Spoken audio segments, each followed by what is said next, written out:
नमस्कार दोस्तों, आपका स्वागत है एस&डी सोशोलॉजी क्लासेस पर।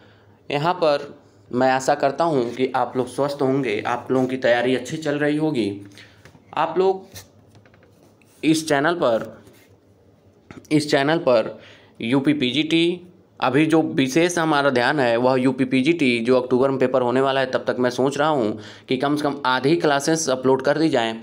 तो यूपी-पीजीटी, यूपीजीआईसी जो पीजीटी उत्तर प्रदेश लोक सेवा आयोग द्वारा कराया जाएगा, एवं बिहार 4.0, यह तीनों पेपर और झारखंड का जो पेपर होगा वह चारों पेपर मतलब नज़दीक होने वाले हैं। इसलिए इन चारों पेपर को ही ध्यान में रखते हुए अभी जो नोट्स और जो भी मटेरियल तैयार किए गए हैं इसके लिए, और यूपीजीडीसी जो असिस्टेंट प्रोफेसर की भर्ती आएगी उसके लिए भी यहाँ पर रेगुलर क्लासेस हो रही हैं।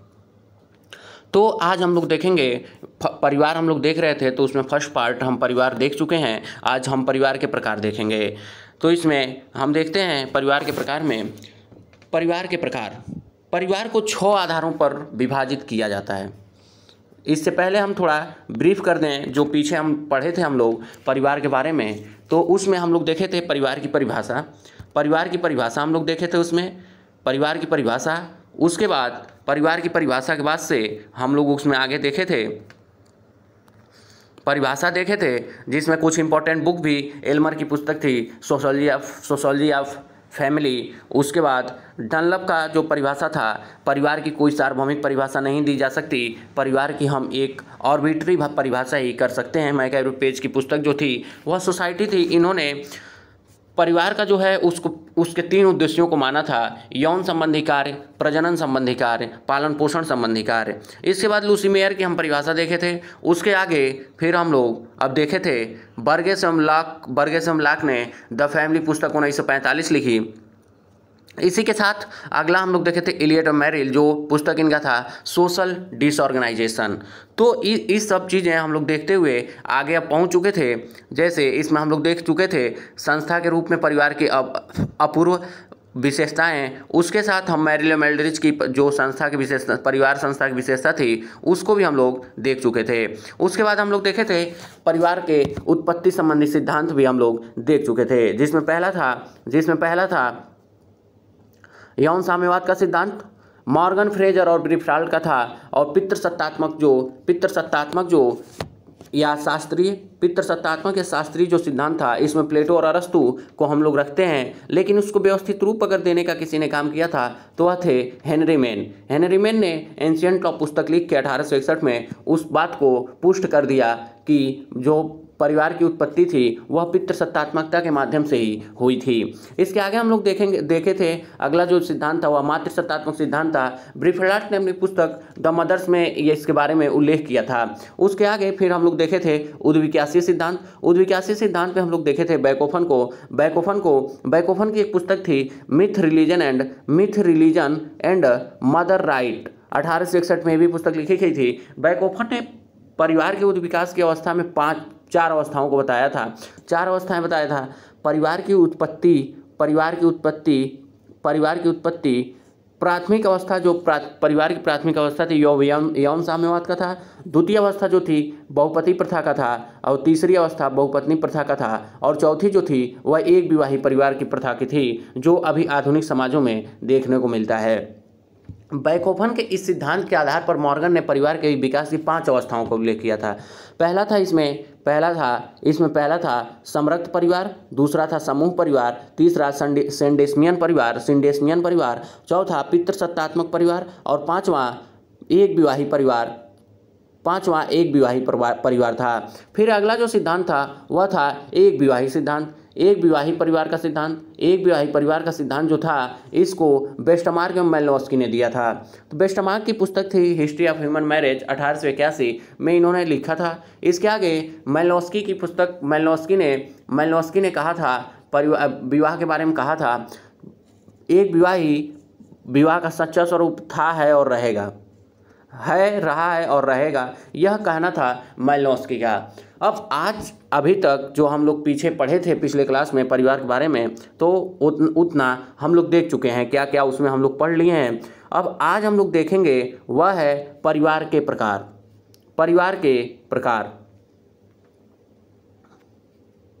आज हम लोग देख रहे हैं परिवार के प्रकार।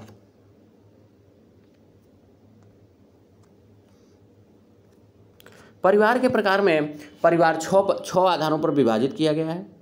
परिवार को 6 आधारों पर विभाजित किया गया है।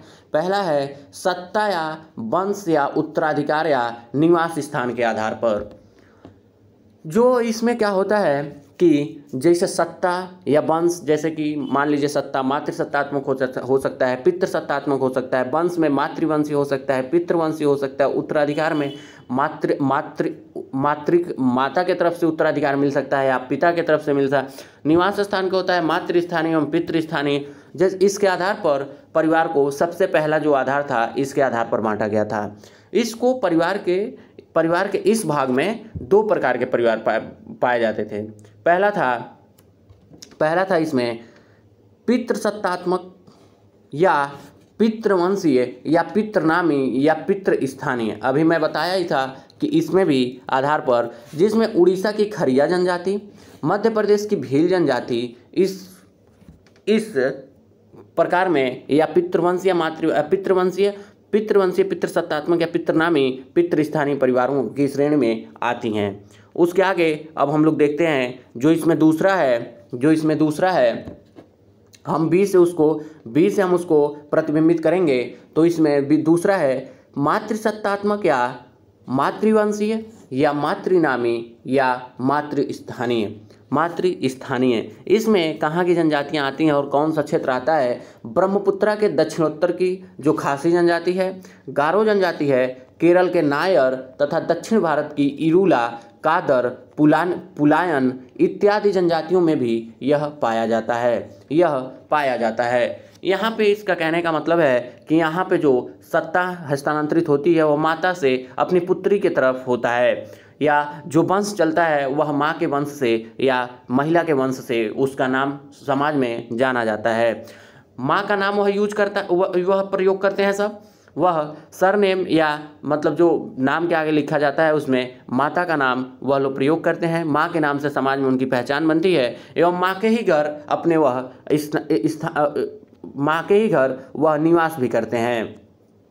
तो इस तरह अब इसमें इसमें जो 6 आधार थे उसमें दूसरा आधार है सदस्यों की संख्या के आधार पर। सदस्यों की संख्या के आधार पर परिवार को 2 भागों में विभाजित किया जाता है।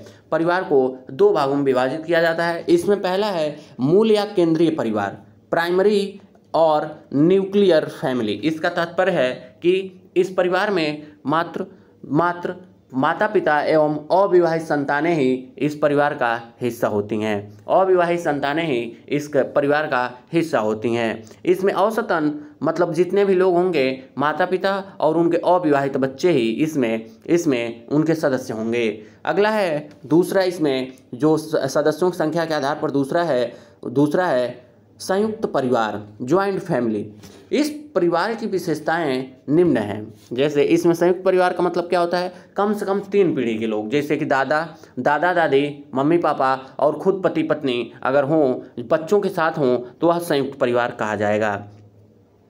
कई लोग सोचते हैं विस्तृत परिवार संयुक्त परिवार का ही रूप है। नहीं, विस्तृत परिवार में क्या होता है कि उसमें अपने भी घर के लोग रहते हैं और पत्नी के घर के भी लोग रहते हैं और कुछ अन्य रिश्तेदार भी उसमें रहते हैं, उसे विस्तृत परिवार कहते हैं। जैसे एक उदाहरण हम ले सकते हैं, अपने माता पिता, पति पत्नी, बच्चों की मतलब जो शादियां हुई उनकी पत्नियां, उसके बाद जो पत्नी है उसके घर के लोग, जैसे साली हो गई या बहनों, साली हो गई, साले हो गए या साले की पत्नी हो गई, यह सभी लोग जब एक साथ रहेंगे, सास हो गई, तब वो उसे विस्तृत परिवार कहते हैं।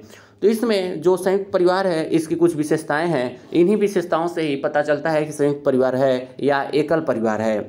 तो इसमें सामान्य संपत्ति होता है संयुक्त परिवार में, सामान्य संस्कृति होती है, सामान्य निवास स्थान होता है। संयुक्त परिवार को प्रायः 3 भागों में बांटा जाता है। जो संयुक्त परिवार है उसको प्रायः भारत में 3 भागों में बांटा जाता है। जैसे संयुक्त परिवार में जो हम संयुक्त परिवार की अभी विशेषताएं बताए हैं, संयुक्त परिवार की जो विशेषताएं हम लोग देख रहे हैं, सामान्य संपत्ति का तात्पर्य है जिसमें कोई मालिकाना हक पूरे परिवार का होता है, उस परिवार की संपत्ति पर मालिकाना हक पूरे परिवार का होता है। सामान्य संस्कृति का मतलब होता है वह एक सामान्य नियम, कानून और विचारधारा को, सामान्य नियम और कानून को मतलब पालन करते हैं। इसके आगे सामान्य निवास स्थान मतलब एक ही निवास स्थान होता है। सामान्य रसोई घर होता है, एक ही जगह खाना बनता है, उनका किचन एक होता है, वहीं से खाना बनता है। वह पितृ पूजा, या उसमें एक सबसे बड़ी बात होती है और सबसे बड़ी बात है कि उस परिवार में जो मुखिया होता है वह परिवार का पुरुष सदस्य ही जो वरिष्ठ या वृद्ध पुरुष होता है वही उस परिवार का मुखिया होता है। तो संयुक्त परिवार है उसको भारत में प्रायः 3 भागों में विभाजित किया जाता है। 3 भागों में विभाजित किया जाता है। पहला है मिताक्षरा संयुक्त परिवार। यह मिताक्षरा जो थे वह एक ऋषि थे। वह जो मिताक्षरा है वह बंगाल व असम को छोड़कर, यह प्रश्न आ चुका है, जो भी मैं पढ़ा रहा हूँ यह सारे प्रश्न आए हुए हैं। आप लोग प्रीवियस ईयर किसी भी चीज़ का, असिस्टेंट प्रोफेसर का हो, पीजीटी का हो, जीआईसी का हो या जीडीसी का हो, किसी भी चीज़ का पेपर उठा के देख लीजिए। यहाँ तक कि नेट के भी प्रश्न में जो पेपर हुए हैं उसमें भी इससे प्रश्न बने हैं। यह नोट्स कई जगहों से, कई किताबों से इकट्ठा करके बनाया गया है। देश में बंगाल व असम को छोड़कर संपूर्ण भारत में यह पाया जाता है। जो मिताक्षरा संयुक्त परिवार है वह बंगाल और असम को छोड़कर संयुक्त भारत में पाया जाता है, पूरे भारत में पाया जाता है। इसमें पुत्र का पिता की संपत्ति पर जन्म से ही अधिकार हो जाता है। जैसे अपने तरफ देखते होंगे कि कभी कभी क्या होता है कि परिवार में जब किसी बात को लेकर झगड़ा होता है तो पुत्र क्या कहता है पिता से कि मेरा घर अलग कर दीजिए, मेरी संपत्ति मुझे दे दीजिए, यानी कि उसका जन्म से ही उस संपत्ति में अधिकार होता है। इसके जो प्रेरणा है, इसके जो उत्पन्न करने वाले जो व्यक्ति थे वह विज्ञानेश्वर थे। इसके बाद दूसरा इसमें है दाय भाग संयुक्त परिवार। इसमें जो दूसरा है वह है दाय भाग संयुक्त परिवार। यह क्या होता है, बंगाल व असम में पाया जाता है, संपूर्ण भारत में नहीं है, यह बंगाल और असम में पाया जाता है। इसमें मतलब इसकी भी एक विशेषता है, इसमें पिता की मृत्यु या उसके देने के बाद ही पुत्र का संपत्ति पर अधिकार होता है। इसके प्रेरणा जीमूत वाहन है। इसमें क्या होता है कि जब पिता या तो पिता की मृत्यु हो जाए या पिता स्वेच्छा से अपनी संपत्ति को अपने पुत्रों में बांट दे, तो इस नियम को दाय भाग संयुक्त परिवार है और यह बंगाल व असम में ही पाया जाता है। अगला इसमें हम तीसरा देखते हैं। इस जो 3 प्रकार का था, तो अगला आ ही गया विस्तृत परिवार। अभी मैं विस्तृत परिवार के बारे में बताया ही। विस्तृत परिवार में क्या होता है, 2 या 3 मतलब कम से कम 3 पीढ़ियों के लोग साथ में हों। इसके साथ ही अन्य रिश्तेदार जैसे कि पत्नी के घर के कुछ लोग हों या बुआ के घर के कुछ लोग हों, मामा के घर के लोग हों, मतलब इस तरह से मिला के विस्तृत परिवार बनते हैं। यह विस्तृत परिवार की विशेषता है। अगला हम देखते हैं जो हम लोग देख रहे थे आधारों के आधार पर, मतलब परिवार है वह कितने आधार पर बंटा है, तो 6 भागों में बंटा था, 2 हम लोग देख चुके हैं। तीसरा है विवाह के आधार पर, जो विवाह है वो भी आधार है परिवार को विभाजित करने का। तो इसमें परिवार के मुख्यतः 2 प्रकार होते हैं। पहला है एक विवाही परिवार, यह सभ्य समाजों में पाया जाता है। जैसे यह नहीं कह सकते कि सभ्य समाजों में पाया जाता है, यह मतलब सभ्य समाज की मेन विशेषता है यह, अगर हम कहें तो।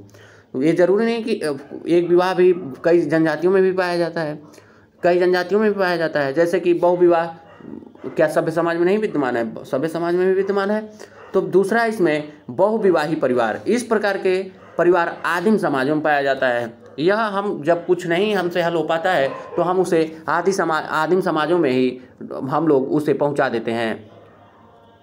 उसके बाद इसमें जो बहुविवाह है उसके भी 2 स्वरूप हैं। बहुविवाह के भी 2 स्वरूप हैं। पहला बहुपति विवाही परिवार, पॉलीएंड्रियस फैमिली। इसमें क्या होता है, इस प्रकार के परिवार में एक स्त्री के अनेक पति होते हैं। इसके भी 2 भेद हैं। इसमें क्या होता है, इसमें एक स्त्री के कई पति, अनेक पति होते हैं। इसमें 2 प्रकार होता है, भ्रातृक बहुपति विवाही परिवार, पैटर्नल पॉलीएंड्रियस फैमिली। इसमें क्या होता है, इसमें सभी पति आपस में भाई होते हैं। जैसे कि नीलगिरी की टोडा व जांसौर की खस तथा मालाबार तट की नायर जनजाति में पाया जाता है। इसका सबसे अच्छा उदाहरण महाभारत में हम देख सकते हैं। महाभारत में हम देख सकते हैं पांडवों का विवाह पांचाली के साथ जो हुआ था या द्रौपदी के जो साथ हुआ था, वह विवाह भ्रातृक बहुपति विवाह ही था। उसमें एक पत्नी होती है, अनेक पति होते हैं, और जो पति होते हैं वो आपस में भाई होते हैं। तो और अभी अगर हम देखें उदाहरण देना हो तो नीलगिरी की टोडा जनजाति में, जांसौर की खस जनजाति में तथा मालाबार तट की नायर जनजाति में इस तरह के विवाह देखे जाते हैं। जो नायर जनजाति की महिलाएं होती हैं वह एक नंबूद्री, वहाँ पे सुने होंगे नंबूद्री ब्राह्मण दक्षिण में पाए जाते हैं, आगे पढ़ाया भी जाएगा कि जो नंबूद्री ब्राह्मण होते हैं वह उसके घर में बड़ा बेटा ही विवाह करता है, बाकी अन्य छोटे बेटों को विवाह करने की वहाँ अनुमति प्राप्त नहीं है। तो जो विवाह नहीं करते हैं छोटे बेटे घर के, वह नायर महिलाओं के साथ यौन संबंध स्थापित करते हैं। तो उसमें क्या होता है, वह कई स्त्रियों के साथ यौन संबंध स्थापित कर लेते हैं और कई स्त्रियां भी कई मर्दों के साथ यौन संबंध स्थापित कर लेती हैं। तो इसीलिए उसी उदाहरण को देखते हुए मालाबार तट की नायर जनजातियों को इसमें रखा गया है। दूसरा है अभ्रातृक बहुपति विवाही परिवार, नॉन फैटर्नल फैमिली, नॉन फैटर्नल पॉलियंड्रियस फैमिली होती है। इसमें क्या होता है ना, जब कोई आवश्यक नहीं है कि सभी पति आपस में भाई ही हों, इसमें कोई आवश्यक नहीं है कि सभी पति जो हैं उस महिला के जितने शादी हुए हैं वह सब पति आपस में भाई हों। टोडा व नायर में इस प्रकार के परिवार देखने को मिलते हैं। नायर और टोडा दोनों इसलिए इसमें क्योंकि टोडा में भ्रातृक बहुपति विवाही परिवार एवं अभ्रातृक बहुपति विवाही परिवार भी पाया जाता है, और नायर में मैं बताया ही कि नायर में दो भाई भी आके एक महिला से संबंध स्थापित कर लेते हैं एवं अलग अलग आदमी भी संबंध स्थापित करता है। अभी जो बहु विवाह का जो स्वरूप था दो था, तो पहला हम लोग देख चुके हैं इसमें था बहुपति विवाही परिवार। अब दूसरा हम देखते हैं बहुपत्नी विवाही परिवार, पॉलीजिनी फैमिली। इसमें एक पुरुष की अनेक पत्नियां होती हैं। जैसे कि इसके उदाहरण है, अभी हम लोग देखें तो नागा, गोंड, बैगा इत्यादि जनजातियों में इस प्रकार के परिवार पाए जाते हैं। इन जनजातियों में इस प्रकार के परिवार पाए जाते हैं। तो इसमें क्या होता है कि एक पति होता है, उसकी अनेक पत्नियां होती हैं। इसमें भी कभी कभी क्या होता है कि वह जो पत्नियां होती हैं वह मान लीजिए किसी घर में 4 लड़कियां हैं, तो एक ही आदमी चारों से शादी कर ले तो वह चारों बहनें भी हो सकती हैं और वह अलग अलग भी विवाह कर सकता है। इस प्रकार के परिवार में एक संस्कार होता है जिसे हम लोग कहते हैं परसुत्तपीमी संस्कार। इसको अभी हम जब आगे देखेंगे तो मतलब पता चलेगा। परसुत्तपीमी संस्कार का मतलब होता है इसमें पुत्र जो महिला गर्भवती होती है उसका जो बच्चा होने वाला है उसका पिता बनने की यह पिता बनने का एक संस्कार है। यह इसमें क्या होता है, बहुपति विवाही परिवार में पितृत्व निर्धारण का संस्कार है। इसमें इसके द्वारा सामाजिक पिता का निर्धारण होता है, जैविक पिता का नहीं, सामाजिक पिता का निर्धारण होता है। इसमें पत्नी को गर्भधारण के 5वें महीने में जिस व्यक्ति द्वारा धनुष बाण दिया जाता है वह ही होने वाले संतान का पिता कहलाता है। अभी मैं बताया ही कि उसमें क्या होता है कि जब पत्नी गर्भवती होती है, अब उसके कितने पति हैं तो पता चलेगा नहीं कि किसका बच्चा है किसका नहीं है। तो क्या होता है कि जब 5वें महीने में औरत पहुंचती है अपने गर्भधारण के, तो उसमें एक संस्कार उन लोगों में होता है। तो टोडाओं में बहुत, खासकर टोडाओं में बहुत पाया जाता है इस प्रकार का। तो क्या होता है कि और इस संस्कार का कोई सबसे पहले प्रयोग किया था तो वह टाइलर था। तो क्या होता है कि इसमें महिला को बैठा दिया जाता है और पूरे मतलब साजो सामान या जो भी होते हैं, एक संस्कार जो मतलब उनके वहाँ एक त्यौहार या पर्व के रूप में मनाया जाता है। तो उसमें क्या होता है कि जो पुरुष जितने मतलब जितने उससे शादी किए हैं, जिसके साथ जिसके साथ भी उसका संबंध स्थापित हुआ है, तो वह उन पुरुषों में से जो भी पुरुष उस 5वें महीने में उस संस्कार के दिन बाण और धनुष उस महिला को ले आके दे देगा, वही उस बच्चे का होने वाला पिता कहलाएगा, होने वाले बच्चे का पिता कहलाएगा। तो इसमें धनुष बाण देने को संस्कार भी कहते हैं। टोडा जनजाति है में इस प्रकार का संस्कार पाया जाता है। मैं बताया भी था कि टोडा जो जनजाति है उसमें इस प्रकार के संस्कार पाए जाते हैं। यहाँ पे हम 3 वर्ड देख लेते हैं। जैसे जैविक पिता को क्या कहते हैं, इंग्लिश में कई बार पूछ लेता है, तो जेनिटर कहते हैं इसमें। सामाजिक पिता को क्या कहते हैं, पैटर कहते हैं। उसके बाद सामाजिक जो माता होती है उसे मैटर कहते हैं। लिंटन ने संबंधों के आधार पर, अब जो इसमें जो चौथा आएगा, 6 हम बताए थे तो आधार बताना है, तो संबंध के आधार पर लिंटन ने बांटा था। लिंटन ने संबंध के आधार पर परिवार को 2 भागों में 2 भेद किए। पहला था विवाह संबंधी परिवार, एफिनल फैमिली। इसमें क्या होता है, लिंटन ने कहा था कि जो परिवार है वह संबंध के आधार पर 2 भागों में विभाजित है। पहला है विवाह संबंधी, विवाह के द्वारा जैसे कि पति पत्नी। उसके बाद दूसरा इसमें रक्त संबंधी, रक्त संबंधी कॉन्सिग्यूनियस फैमिली। रक्त संबंधी में जैसे चाचा, जैसे मान लीजिए मैं हो गया तो मेरा भाई, मेरे पिता, मेरी बहन, मेरी बुआ, इस तरह के परिवार को भी इसे रक्त संबंधी परिवार कहते हैं। इसमें कुछ ज़्यादा समझाने वाला नहीं है, यह सब याद करने वाली हैं क्योंकि इनका प्रश्न हमेशा आता रहा है और आएगा भी आगे। तो अगला हम देखते हैं, अगला है 5वां। डब्ल्यूएल वार्नर ने परिवार को 2 भागों में विभाजित किया। पहला था जन्ममूलक परिवार, दूसरा प्रजनन मूलक परिवार। जन्ममूलक परिवार का तात्पर्य है, डब्ल्यूएल वार्नर ने कहा था कि जन्ममूलक जो परिवार है उसमें जैसे कि हम उसमें जन्म लेते हैं, जैसे मान लीजिए कि मेरे पिताजी, मेरे पापा या किसी के भी घर जो फैमिली जहाँ उनका जन्म होता है उसे जन्ममूलक परिवार कहते हैं। मान लेते हैं कुछ समय बाद हम मतलब शादी की उम्र हुई, शादी की उम्र के बाद आदमी शादी किया, उसके बाद वह अपनी पत्नी के साथ अलग होकर वह बच्चों को जन्म दिया, तो वह प्रजनन मूलक परिवार कहलाएगा, जिसका निर्माण वह खुद किया हो अपने मेहनत के दम पर या खुद के से शादी करके। इस प्रकार के विवाह को प्रजनन मूलक परिवार कहा जाता है। इसके बाद इसमें जो छठा है, जो लास्ट है, छठा है, वह है जिमरमैन ने परिवार के, जो जिमरमैन थे, फैमिली एंड सिविलाइजेशन इनकी एक पुस्तक थी, उसमें कहा परिवार के 3 प्रकार बताए। इन्होंने परिवार के 3 प्रकार बताए। इनका बहुत प्रश्न पूछा गया है, हर बार लगभग हर साल कहीं अगर पेपर हो रहे हैं तो 1 से 2 बार 3 बार इनका प्रश्न आना ही आना है। यह प्रश्न है, ये है जैसे 3 भागों में। तो पहला है न्यासिता परिवार, ट्रस्टीशिप फैमिली। न्यासिता परिवार का तात्पर्य है कि न्यासिता परिवार जैसे सबसे जो होता है कि परिवार में 10 लोग हैं, 10 लोगों से किसी निर्णय पर पहुंचने के लिए उनसे विचार विमर्श किया जाता है, तो इसे ही न्यासिता परिवार कहते हैं। विचार विमर्श करके किसी एक निर्णय पर किसी काम के लिए पहुंचा जाता है। उसमें भारत में जो संयुक्त परिवार है या विस्तृत परिवार है, न्यासिता परिवार का बहुत ही अच्छा उदाहरण है या उपयुक्त उदाहरण इसे हम कह सकते हैं। इसमें क्या होता है कि अभी मैं बताया ही कि इसमें किसी काम पे जैसे मान लीजिए कि घर बनवाना है किसी को, तो कोई कह रहा है कि नहीं 5 रूम बनेगा, कोई कह रहा है कि नहीं इसमें बरामदा टाइप का बनेगा, कोई कहता है गेस्ट रूम बनेगा।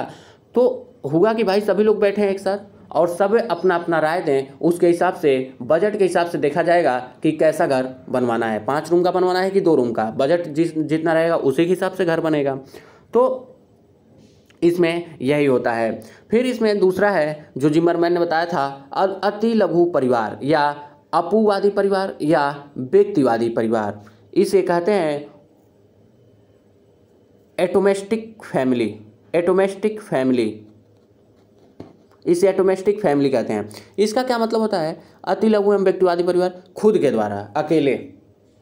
जैसे कि अभी आधुनिक समय में यह परिवार ज़्यादा भी मतलब प्रचलन में आया है कि इसमें क्या होता है कि अविवाहित व्यक्ति जिसे विवाह करने का मन नहीं है, वह क्या करता है कि अनाथ आश्रम से किसी बच्चे को गोद ले लेता है, तो वह व्यक्तिवादी हो गया, खुद के द्वारा बनाई गई फैमिली। इसमें अगला है इनका जो तीसरा दिया हुआ है, तीसरा प्रकार था इसका घरेलू परिवार, डोमेस्टिक फैमिली।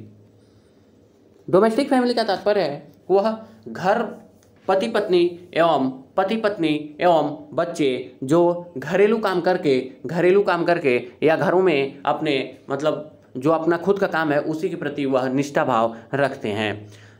अगला जो इसमें है वह है बर्गेस एवं लाक। इनकी पुस्तक द फैमिली बताया था 1945 में लिखे थे। 2 प्रकार के परिवार की चर्चा इन्होंने की थी। संस्थागत परिवार, पहला था संस्थागत परिवार, ऐसा परिवार जिसमें सदस्यों का व्यवहार लोकाचार तथा जनरीतियों द्वारा नियंत्रित किया जाता है, इसे संस्थागत परिवार कहते हैं। इसका तात्पर्य है जैसे कि मान लीजिए हम लोग घर में रहते हैं तो उसमें जो मतलब जो कम शिक्षित परिवार हैं, अभी भी हम देखते हैं जो कम शिक्षित परिवार है वह क्या करता है, हर काम को अंधविश्वास या धर्म के आधार पर या प्रथाओं के आधार पर ही अपने परिवार के सदस्यों के व्यवहार को नियंत्रित करने का काम करता है। तो ऐसे परिवार को संस्थागत परिवार कहते हैं। दूसरा है इसमें जो बर्गेस एवं लाक ने दिया था, उसमें दूसरा है साहचर्य परिवार। साहचर्य परिवार का तात्पर्य है कि हर मशवरे पे अभी वो मतलब बार बार अब यही आएगा, तो साहचर्य परिवार जिसमें साहचर्य परिवार का मतलब होता है कि वह सबके मत से एकमत होकर परिवार को चलाने की जो चलाने की व्यवस्था है उसे साहचर्य परिवार कहते हैं। इसमें अगला है प्रोफेसर लिपले ने पुस्तक लिखा था द स्टेम फैमिली, ने परिवार के 4 स्वरूप बताया था। जो लिपले हैं वह परिवार के 4 स्वरूप बताए। पहला है स्तंभ परिवार, यह एक सेल की तरह होता है।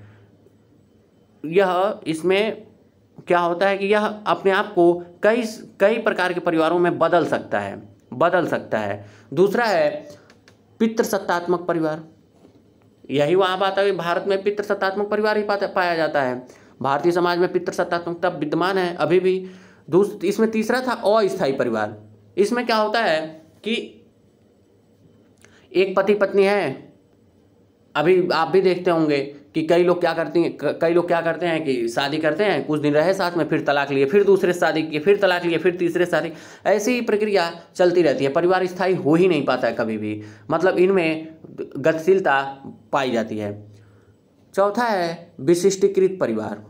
इस तरह के परिवार भारत में अभी बहुत निम्न मतलब बहुत कम लेवल के पाए जाते हैं। विदेशों में यह पश्चिमी समाज की अवधारणा है, तो विशिष्टीकृत परिवार उसमें पाए जाते हैं। उसका क्या मतलब है कि एक ही घर में पति अपनी गर्लफ्रेंड को लेके आ रहा है, पत्नी है वो अपने बॉयफ्रेंड को लेके आ रही है, लड़का है वो अपनी गर्लफ्रेंड को लेके आ रहा है, लड़की है वो अपने बॉयफ्रेंड को लेके आ रही है, तो जिसके वो पसंद करते हैं तो वो एक ही घर में रहते हैं। तो इस तरह के परिवार अभी भारत में विद्यमान नहीं है, यह पश्चिमी समाज की अवधारणा है। आगे हम देखते हैं इसमें आगे है यंग एवं बिलमोंट ने पुस्तक लिखी द सिमेट्रिकल फैमिली ने परिवार के 2 प्रकारों का वर्णन किया है। पहला है सममितिक या प्रतिशय परिवार, सिमेट्रिकल फैमिली। यह पूर्णतः आत्मनिर्भर एक स्वप्रशासित परिवार होता है। यह किसी से लेता ही नहीं कुछ, यह खुद में स्वनिर्भर हैं, अपने आप में आत्मनिर्भर हैं। इनको किसी से, समाज से या दुनिया से कोई लेना देना नहीं है। इसमें क्या होता है देखे होंगे कि एक मतलब कोई कहीं गांव में या शहरों में भी, शहर में ज़्यादातर इस तरह के परिवार शहरों में ही पाए जाते हैं। यह भारतीय शहरों में या दुनिया के किसी भी जो बहुत हाई लेवल की सोसाइटी होती है उसमें इस तरह के परिवार पाए जाते हैं। दूसरा इसमें है समन्वयवादी परिवार,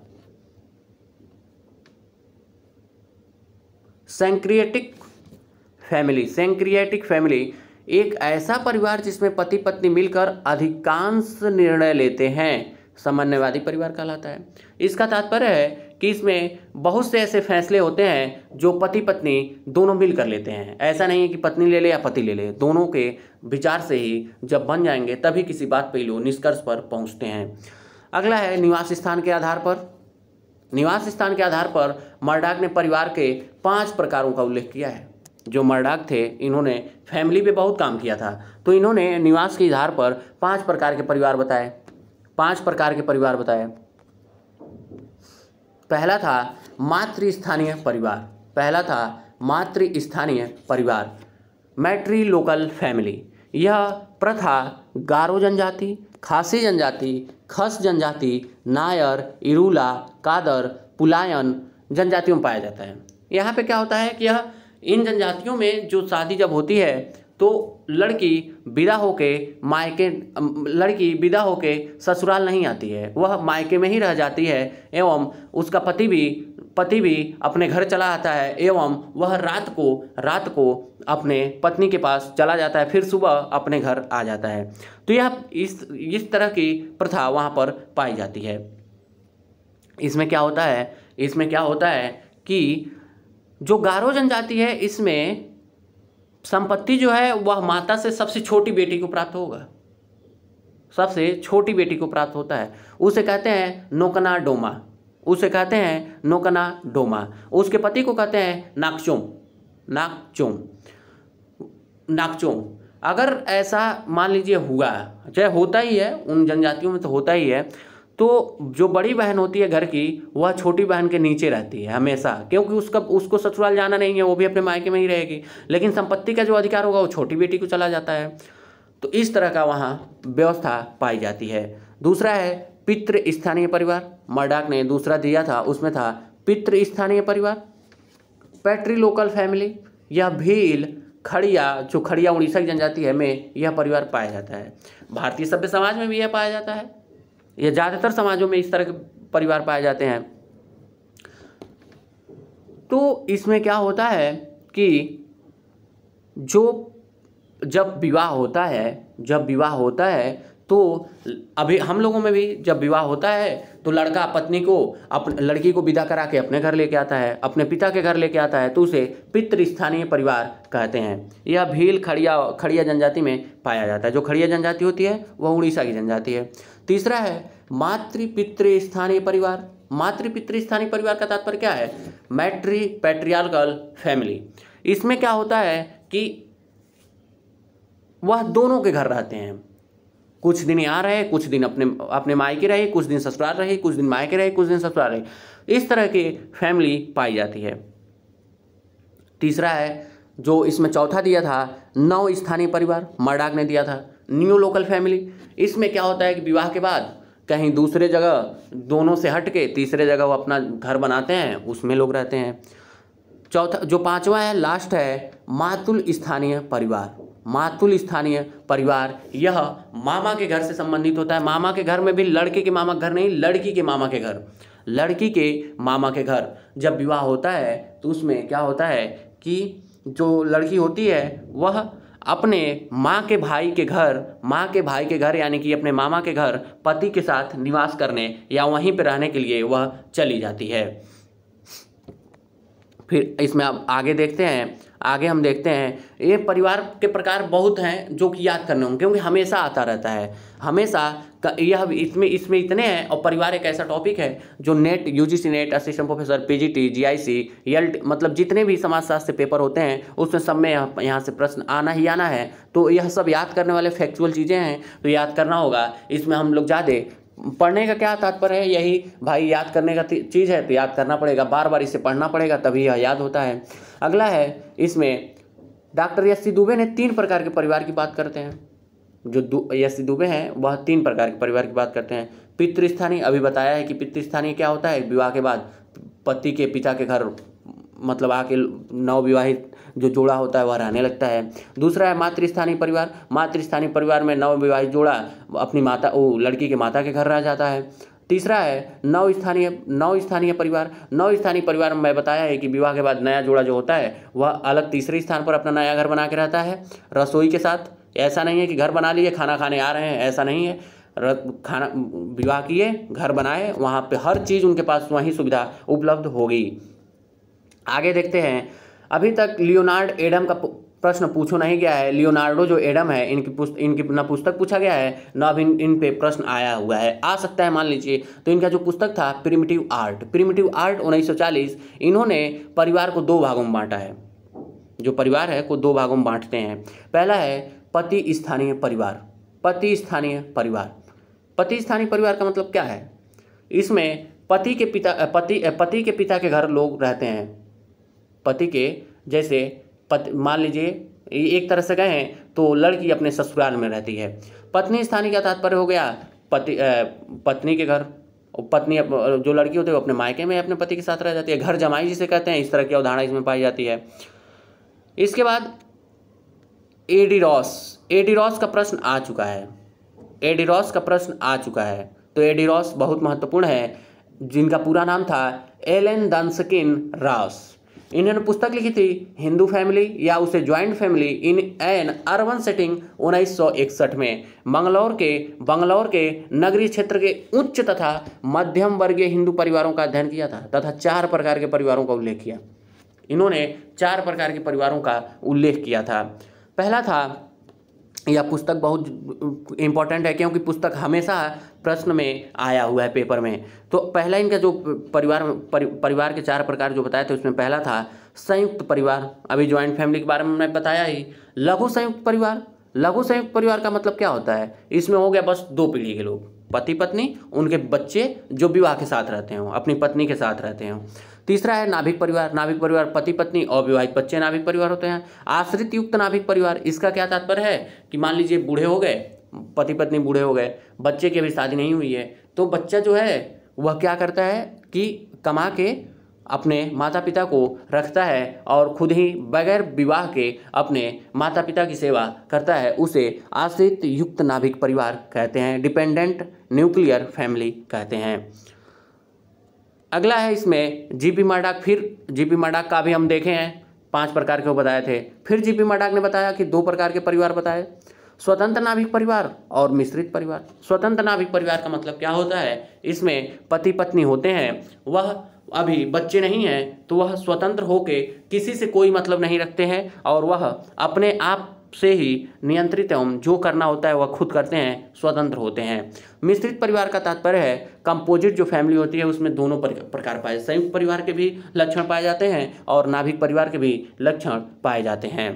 जैसे कि मान लीजिए कोई पति पत्नी है, वह विवाह गांव में हुआ है, उनकी और फैमिली गांव में रहती है, जैसे कि माता पिता, दादा दादी और भाई, उनकी पत्नियां, लेकिन वह जो आदमी है वह बाहर कहीं नौकरी करता है, उसे छुट्टियां नहीं मिलती हैं, तो वह अपनी पत्नी के साथ वहाँ रहता है। और फिर तो इस तरह से देखें तो शुरू में जब था तो वह संयुक्त परिवार है, जब यहाँ से चला गया औद्योगिक क्षेत्र में काम करने तो वह न्यूक्लियर फैमिली हो गया, फिर वहाँ से किसी त्यौहार पे या किसी विशेष उपलक्ष्य पर जब आया परिवार के साथ रह रहा है तो संयुक्त परिवार, तो इसलिए इसे मिश्रित परिवार कहते हैं।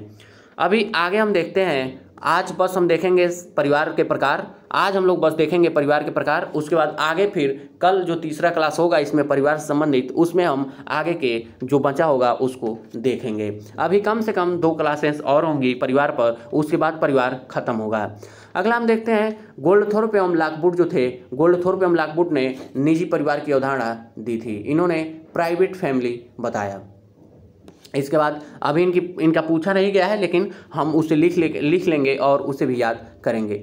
C.M. एरेंसबर्ग व किम्बाल जो यंग हैं, उन्होंने परिवार के जो रूप बताए उसमें था पूर्व औद्योगिक परिवार या क्लासिकल विस्तृत परिवार, pre industrial family and classical extended family, इन्होंने बताया था। अभी ये प्रश्न पूछे नहीं गए हैं लेकिन याद कर लेंगे। अब उस भाई इसमें था तो हम लिख लिए हैं, तो याद तो नोट्स में, क्योंकि नोट्स देना पड़ता है, क्योंकि कई बार क्या होता है कि जो बच्चे होते हैं कोई कहेगा अरे सर ये तो बच गया था, आप सिलेबस में था, पढ़ाया ही नहीं, तो हो सकता है उस बार उससे प्रश्न आ जाए, तो ऐसे बचने से ऐसे अच्छा है कि हम उसको भी पढ़ा दें या बता दें आप लोगों को। आगे है याजिन लिटिवाक, आधुनिकीकृत विस्तृत परिवार की अवधारणा यह दिए थे मॉडिफाइड एक्सटेंडेड फैमिली। उसके बाद टी.एन. मदान पितृसत्तात्मक विस्तृत परिवार की बात करते हैं। अभी उसमें मैं बताया ही था कि पितृसत्ता के साथ साथ उसमें विस्तृत परिवार का तात्पर्य है अपने माता पिता, पति पत्नी, विवाहित बच्चे, उसके साथ साली, साला, सास, बुआ के घर के लोग, मामा के घर के लोग, इस तरह से भी सारे लोग जब इकट्ठा रहते हैं तो उसे इस तरह के परिवार दक्षिण भारत में देखने को मिलते हैं। इस तरह के परिवार दक्षिण भारत में देखने को मिलते हैं। जो दक्षिण भारत की मूवियाँ बनती हैं उसमें आप देखते होंगे एक ही फैमिली में कई लोग, कई पीढ़ियों के लोग और इसके साथ ही कई रिश्तेदारों के लोग, मामा बुआ अपने मतलब अपने ससुराल के लोग एक ही साथ रहते हैं। तो उस तरह के परिवार को पितृसत्तात्मक विस्तृत परिवार कहते हैं। विस्तृत परिवार तो कहते ही हैं, पितृसत्तात्मक इसलिए कहते हैं कि उसमें जो भी सरनेम होता है, चाहे संपत्ति जो होती है वह पिता से पुत्र को स्थानांतरण होती है, या सत्ता जो भी होती है वह पिता से पुत्र को, पुरुष को ही प्राप्त होती है। आगे लास्ट है इसमें जो आज परिवार का प्रकार है वह खत्म हो जाएगा। एम शाह जो हैं वह अपूर्ण परिवार, इनकम्प्लीट फैमिली की अवधारणा दिए थे।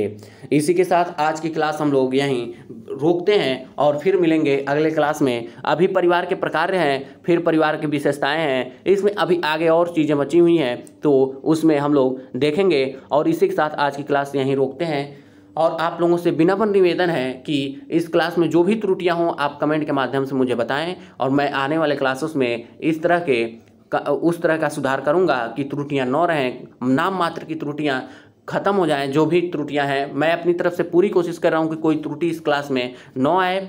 इसी के साथ आप लोग लाइक, शेयर एंड सब्सक्राइब जरूर करें, कमेंट जरूर करें मनोबल बढ़ाने के लिए कि अच्छा है, बुरा है, जो भी है वह, आवाज़ में कोई दिक्कत है, लिखने में कोई दिक्कत है, जैसे किसी भी प्रकार की जो कोई भी दिक्कत हो तो वह कमेंट के माध्यम से मुझे ज़रूर बताएं, मैं उसको दूर करने का प्रयास करूँगा। थैंक यू, फिर मिलते हैं अगली क्लास में।